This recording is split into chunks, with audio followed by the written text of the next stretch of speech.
your mustard jumper and your purple trousers.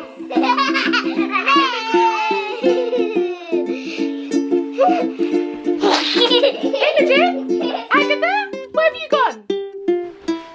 Are they hiding? This reminds me of a poem called Mustard Mike. He had this problem too.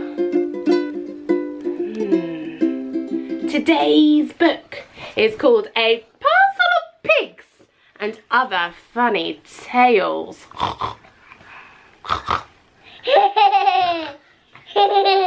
And it's by Andrea Pryor. Are you ready to giggle and squiggle and laugh and squeak? Are you ready, bookworms?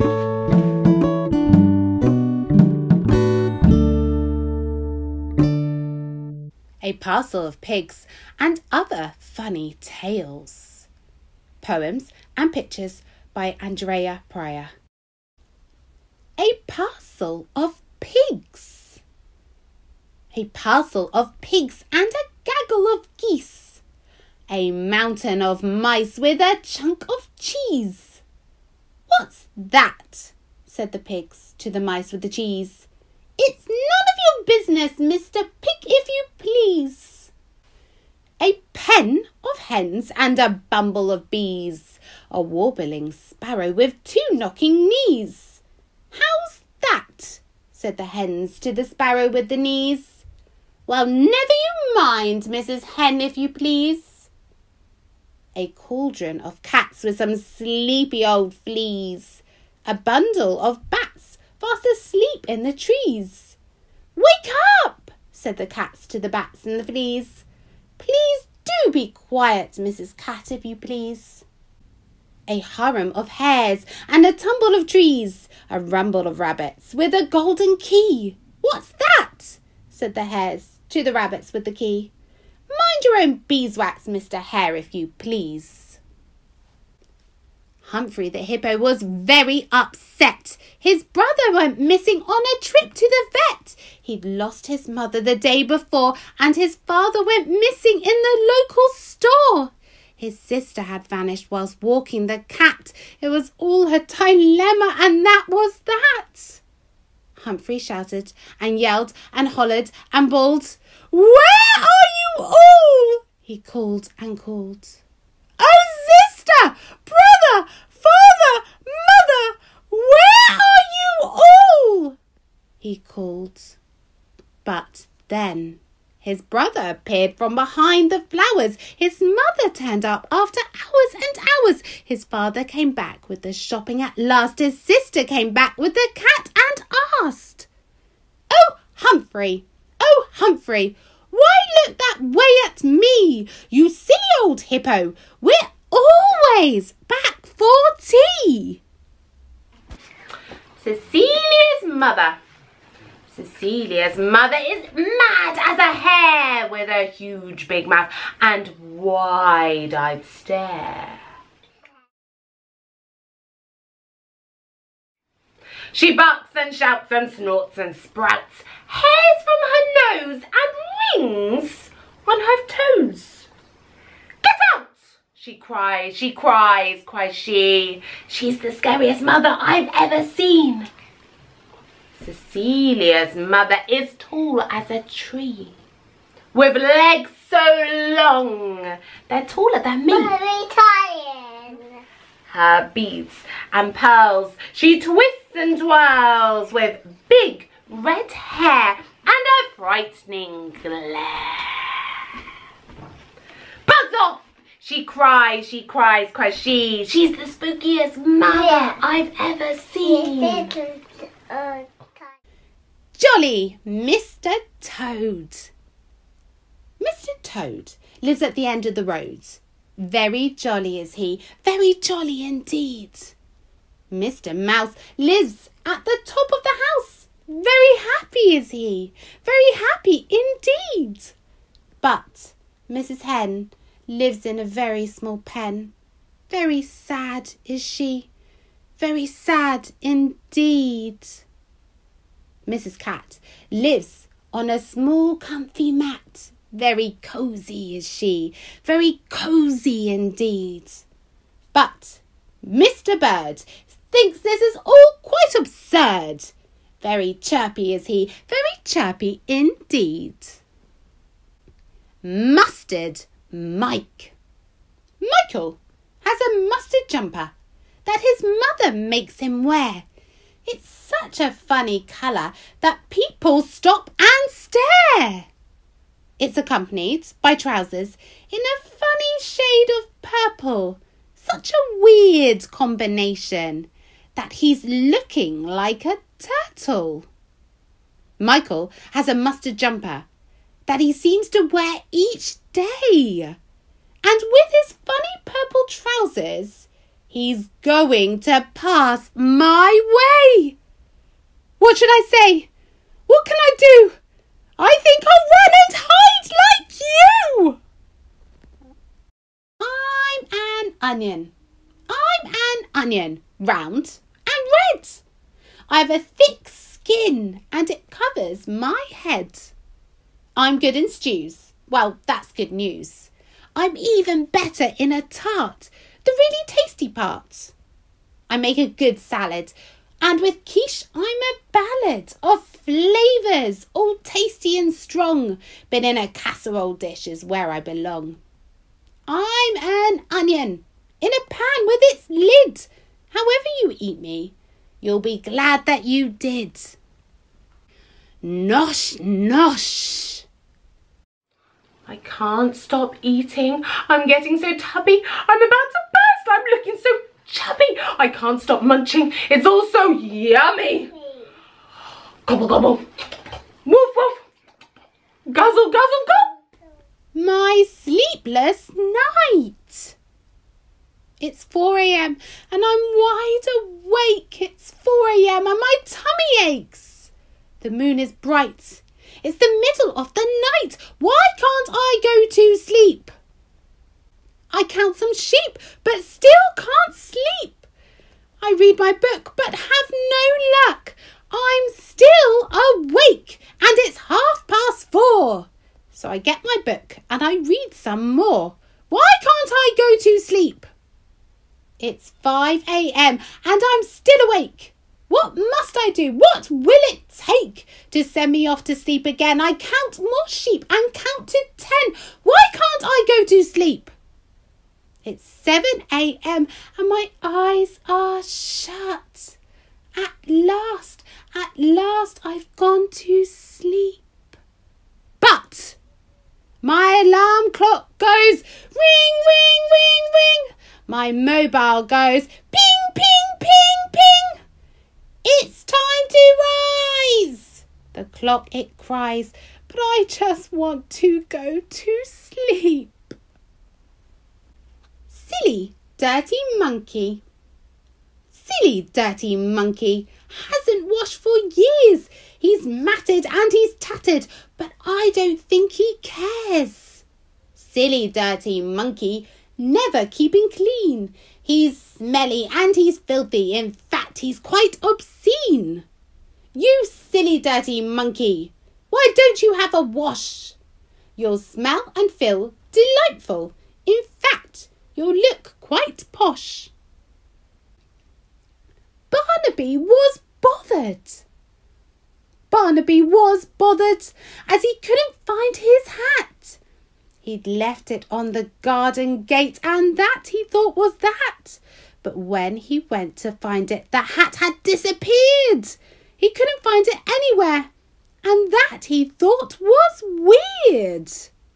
So he searched his room, and under his bed. He glanced inside the garden shed. He peered on shelves and under the stairs, under the table and under the chairs, under the sofa and under the carpet. He even looked in the village market. He looked in the garden and found nothing there. He looked in the cupboards and they were all bare. He began to shout and cry in gloom. I've looked and looked in every room. Where must I look to find my hat? I'm very bothered, and that is that. Bumbelina. Bumbelina is a very smart bee. A very smart bee is she. She flies so high in the bright blue sky. She dives to the left and dips to the right. She climbs and soars in the beautiful light. She tumbles and swoops in great big hoops. She plunges and falls and buzzes and calls. Her friends they follow at the side of the swallows. They plummet and lunge and dip and plunge all day long. Parker is my perfect pet, my pussycat, my perfect friend. He's round and fluffy, ginger and puffy, with big red eyes. He's worldly wise And green eyes. full of mischief, catching mice. Very naughty but very nice. He keeps me safe with lots of hugs. He chases birds and chases bugs. And tasty smells. My sister came to stay one day when I had gone on holiday. The cat, he found a tiny mouse that ran and ran around the house. Really fast. And the cat wouldn't be slow. Yeah, like our cats. Yeah. We have a cat called Mr. Buns.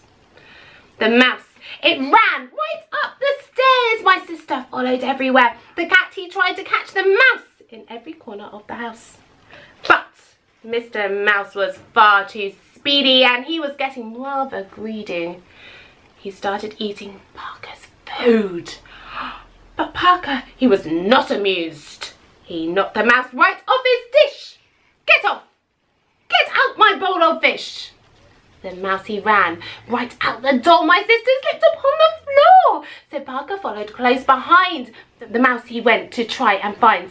But crafty mouse had got away and lived to fight another day. Professor Pryors' Puppet Choir.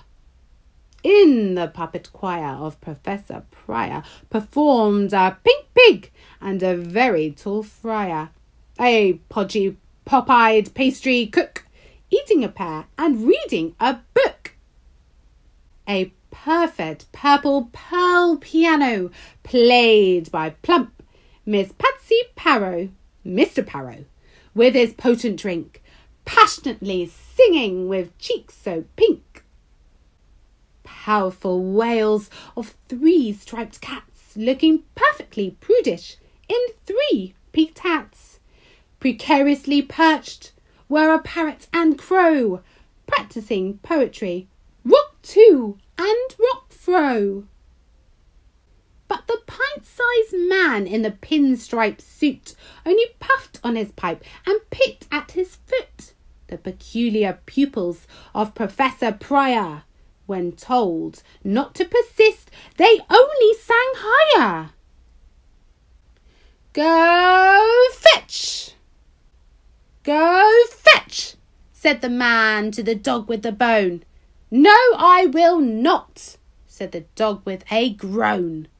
I'm perfectly happy here with my bone, so you go fetch and leave me alone. Eddie's new pet. When Eddie was 10, just now and again, he would ask for a tiger to be his best friend. Tigers are tough and they're terribly rough, his father would try to explain. But Eddie was certain and pulled back the curtain to show his new pet on a chain. His pet he called Nigel. Not Timmy or Simon, 'cause Nigel's a cracking good name. He thought about Wayne or Billy or Shane, but they were just all rather plain. So Nigel and Eddie went out for spaghetti at the local Italian bar. The guests were amazed and totally dazed, and some, they ran out to their car. Eddie tried to explain. Nigel's friendly and tame. He's my pet and he's terribly shy. Nigel let out a roar and flicked out his claw. And the guests, they all ran for the door. We better go home, Eddie said with a groan. And Nigel, he had to agree. So they asked for the bill and ran down the hill and went for a swim in the sea. What a funny book of poetry. Which one was everyone's favourite? I pick. You pick. Which one? Oh, Cecilias Mother. Which one's your favourite? Was it Cecilias Mother? Pick. Agatha's favourite was A Parcel of Pigs. A Parcel of Pigs! That was Agatha's favourite poem. Which was your favourite poem? Bobby. Ah, yes! Mommy. I love that one too. Where is everybody? Here. Did you hear that? Here I am. Where is everybody? Here I am. Here I am. Bye, bookworms! Bookworms, which is your favourite poem? Do you have a favourite poem? Like us? Bookworms, I have an idea! Imogen, what's inside this cupboard? Can you look for me? What's in there? A duck. A duck. Wasn't there a poem about some ducks? I've got an idea. Come with us! Come with us! Let's go!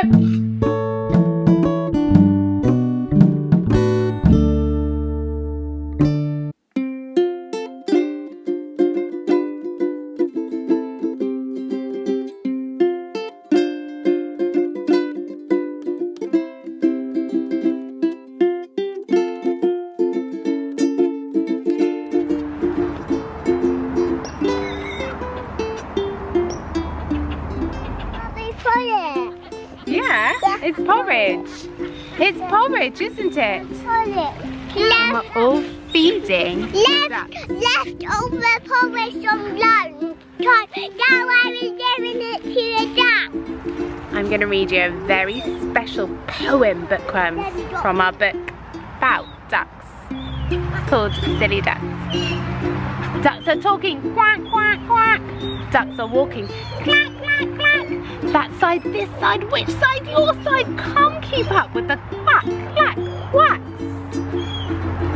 Ducks are swimming, paddle, paddle, paddle. Ducks are strolling, waddle, waddle, waddle. This side, that side, which side, your side. Can't keep up with the waddle, paddle, waddles.